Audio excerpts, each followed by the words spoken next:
So, to take advantage right from the beginning, firstly, some of the more obvious things to keep in mind I already mentioned are the 5 to 10 and 3 to 6 rules.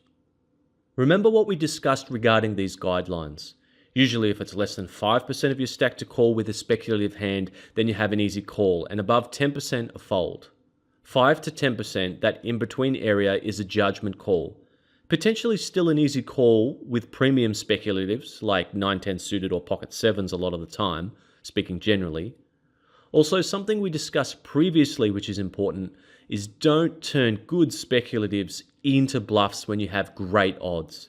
I mean, if you have an early raiser, mid-caller, and you're in, say, the cutoff with pocket 6s, squeezing is diabolical. Make sure you make the most of profitable situations like that, because flopping big with speculatives is an important part of early play.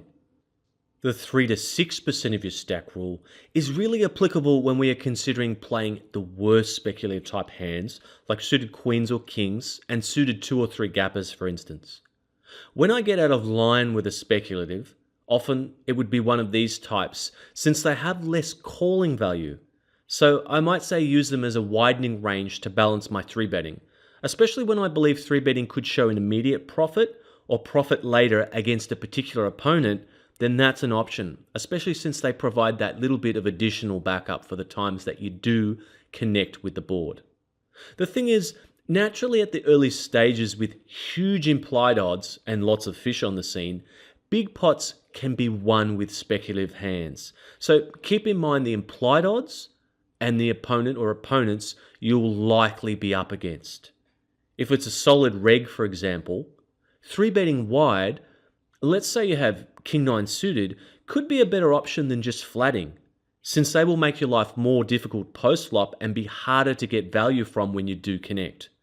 Whilst against a huge fish, calling might be a good option, since it will be easier to get value or escape if beat, because their play will give you a better idea of where you are in the hand.